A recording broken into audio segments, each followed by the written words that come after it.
So let's look at this. What is monetary policy? Do y'all remember who does monetary policy? The Fed. It's the Fed attempts to stabilize the economy. Okay, who runs it? We know it's the Fed and the Board of Governors. And they look at the economy and they're like, oh, we're in a recession, right? And they're like, we should do expansionary.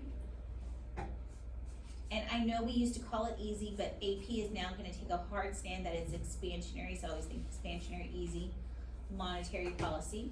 So in a recession, they do expansionary monetary policy. So what tools do they use? That stuff with letters. Discount rate. And Discount rate, what happens with the discount rate? goes down. It goes down. What happens to the reserve requirement? It goes down. What do they do with OMOs? They buy OMOs. What does this do to the money supply? It increases the money supply. What does this do to the, bless you, what does this do to my interest rate? If my money supply increases, what happens to my interest rate? The interest rate goes down. Does that encourage investment? Yes. Yes. Okay, I wrote really, really small, I'm sorry.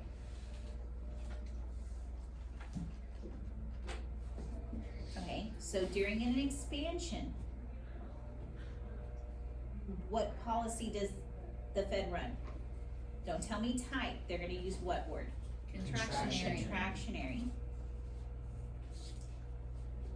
Monetary policy. And what are they gonna do with the discount rate? It's gonna go up. Raise. What are they gonna do with reserve requirement? Raise. What are they gonna do with OMOs? So, what is this gonna do with the money supply?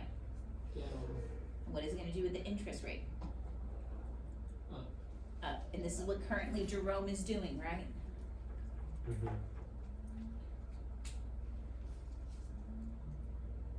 How do y'all feel about monetary and the impacts? You're there. You just want 16 days to be here and done.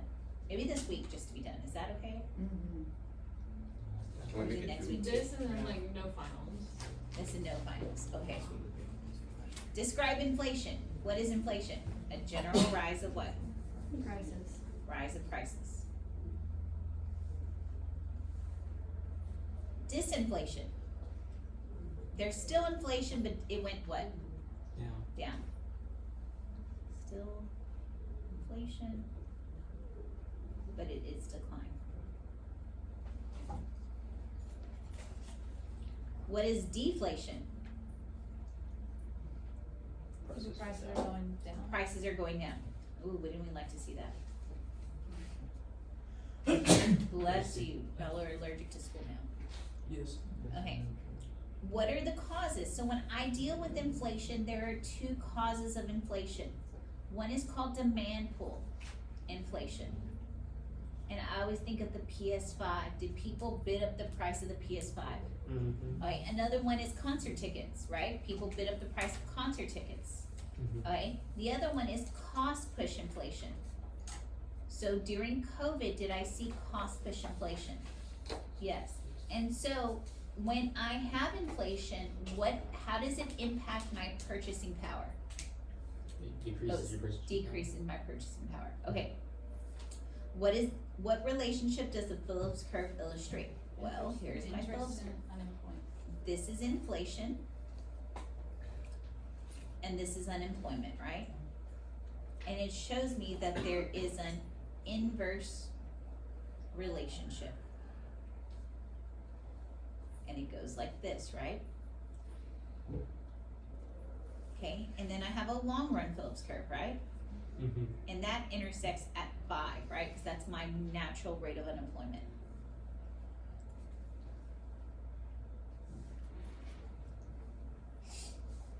Okay, there's two different economic schools of thought. The first one is classical, and y'all are probably very familiar with classical economics because This is the idea of our government should be laissez-faire. Our government needs to stay out of the economy and let the economy do as it does, and it will naturally fix itself. And then y'all know that there was a president that was done with that. His name is FDR. He says, no, our government could come in, and we see with John Maynard Keynes, this is when we get fiscal policy. He's gonna say the government could tax and spend to affect aggregate demand. And by affecting aggregate demand, I could change our business cycle. So in the recession the Great Depression that FDR was dealing with, did he tax or did he spend? He spent. He spent, and that affected aggregate demand, trying to get us out of that recession. And by doing this, fiscal policy will basically, it looks at my business cycle and they say, oh, I'm in a recession right here. If my government spends, it could get me into an expansion. And so we know that we have mitigated our highs and lows after John Maynard Keynes. Okay, so this next thing, I have to draw the following graphs. You already know Phillips curve, right? You all know my short run Phillips curve is this one, right? Mhm. Y'all know my long run Phillips curve is this one. And it always is around what? 5. This next one says, I need to do the connection between aggregate supply, aggregate demand, long run aggregate supply curve, and the Phillips curve graph. This is labeled price level, this is labeled real GDP. This is short run aggregate supply. This is aggregate demand. This is long run aggregate supply. That's everything at its equilibrium, right? And how that would look on my Phillips curve.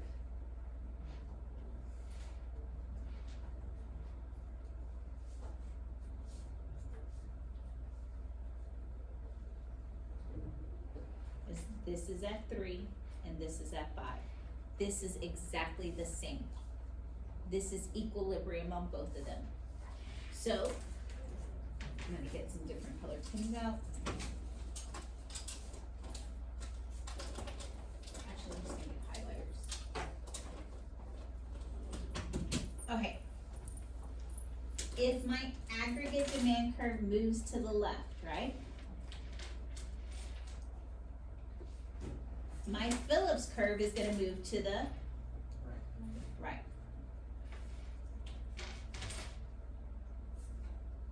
Cause it's opposites, right? So if my aggregate demand curve moves to the right, my Phillips curve is gonna move to the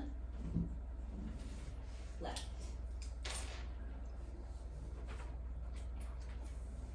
Do y'all remember this? Yes, no, you don't even know what you remember about your life.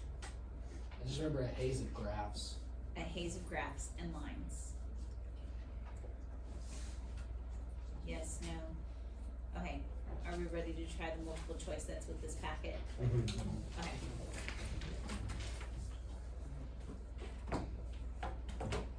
So it says, if the government simultaneously engages in expansionary monetary and fiscal, okay, so what is expansionary monetary? It's when they use during a recession. They use during a recession, so this is a recession, right? So discount rate will go down, reserve requirement would go down. They would buy almost, so my money supply would go up, and the interest rate would go. Yeah. And the government does an expansionary fiscal policy. What are they doing here? Taxes down, government spending up, right? Oh no. This is gonna lead to crowding out. Is that good? Yep. So which of the following is gonna be the effect? Okay, so I know my money supply is gonna go up, right? Coming over here, here's my graph.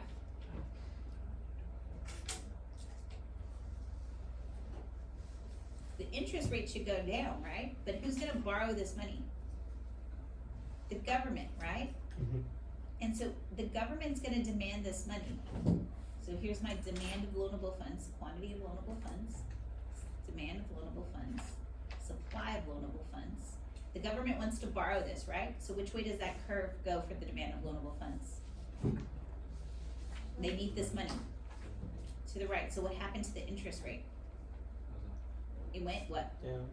Well, it went down here, but the Oh. government had to borrow it, so what happened to the interest rate? It went up. Uh-huh. So what can I eliminate?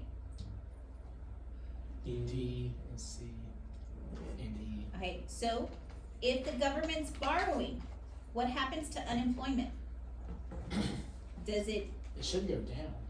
it should decrease, so do I have an answer? Mhm. Yes. Okay, do y'all get everything we did to get here? Yes. Yes. Okay, let's look at the next one. On the short run Phillips curve. Okay, here's my short run Phillips curve. High rates of inflation. Here's my high rate of inflation, right? Coincide with what? Here's high inflation. What does this coincide with? Okay, is that an answer? Where is it? D. Great. That one was a little bit easier. Let's look at the next one.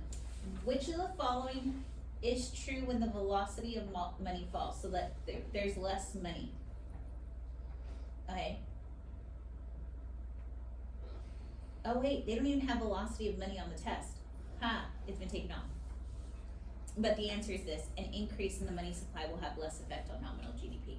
But they've taken that off. 4. A stimulative fiscal policy. What does that mean?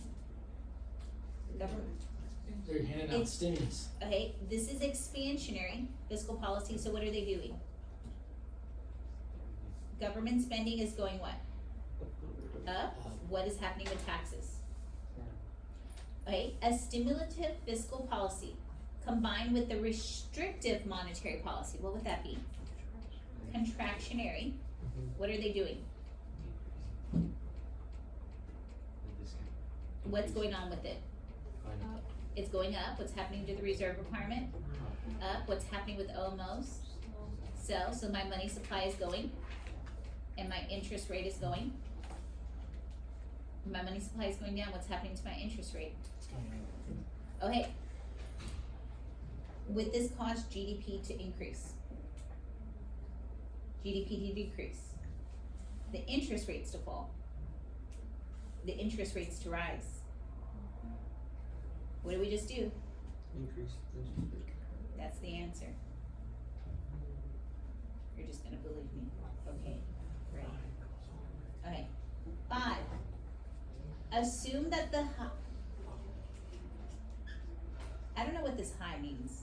That the federal government, I think that was that the federal government deficits over a number of years decrease and the supply of loanable funds cause interest rates to rise. The Fed, I don't know why of's there, wants to prevent crowding out from occurring. What does crowding out mean? Who's borrowing? The government. Which of the following would be most the effective open market operations? So they want to prevent crowding out. So what can they do in open market operations to make sure that there is more money out there? Think about open market. They're gonna buy what? The treasury security. Okay, is that an answer? Yes. D. Are y'all good? Okay, let's look at the next one. These are some free response, okay? And we had done one, here is, this free response. Let's see if we could get this one done before the bell. It says, assume the economy is operating at an output level of 5 trillion below full employment. What am I in? I'm in a recession. Is that good? No. So, illustrate the current state of the economy in a correctly labeled graph of ADAS. Label equilibrium, PE, label the output YE, draw long run aggregate supply curve, and label the full employment YF. Haven't I seen this in that set one I did? So let's do this over here. Here is A. This is price level. This is real GDP. What type of gap do I need to see myself in? A recessionary gap, and that's on the left side. So short run aggregate supply, aggregate demand. This is my long run.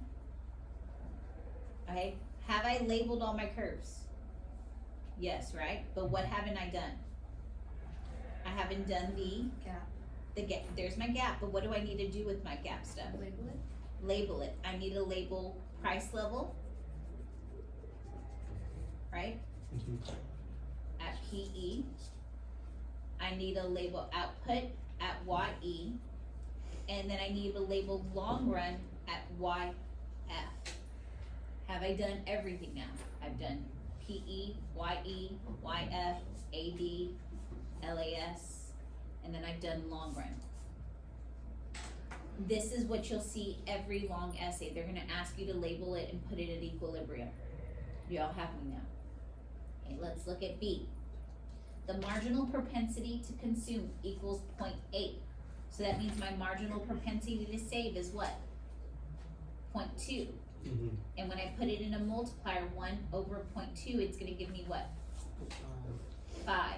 Okay? This is an important number I need. How much will the fiscal policy makers have to increase spending, holding taxes constant in order to close the contractionary gap? How much did they say my contractionary gap was? So I take 5 trillion divided by what? 5, and that's gonna give me what? 1 trillion. That's how much they need to do in spending. Do y'all get me? Okay, let's look at C. Assume the policymakers implement a policy you describe as Part B.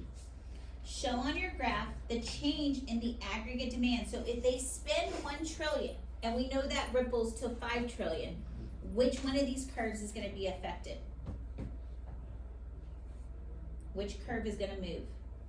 If they put $1 trillion out in the economy through government spending? Aggregate supply. Is it my aggregate supply?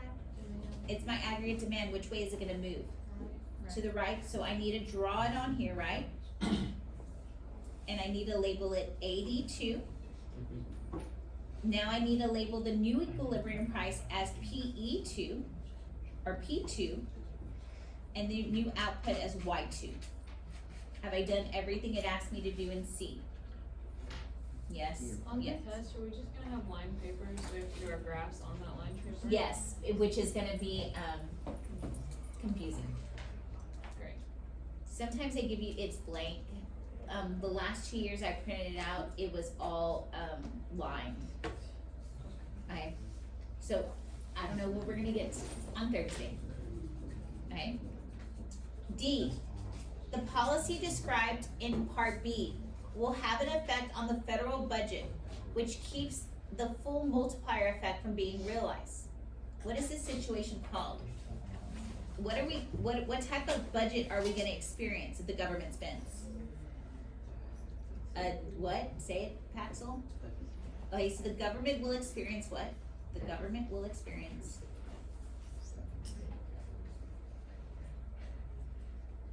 a deficit. Right? Why are they gonna experience a deficit? Because they spend more than they tax.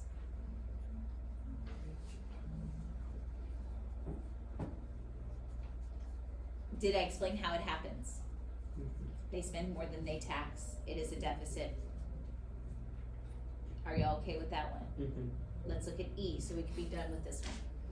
Describe the policy the central bank may implement if it wants to accommodate fiscal policymakers to avoid the scenario as in Part D. So, well, no, the Fed. What does the Fed need? Oh, wait. Central bank. What does the Fed need to do? What do they need to do to help fiscal policymakers? To accommodate them. The government wants to spend, right? So what must they do with the money supply? Increase the money supply. So what policy is that? They need to do expansionary monetary policy, which will increase the money supply so the government can what? The government can borrow. Or borrow. to spend, right?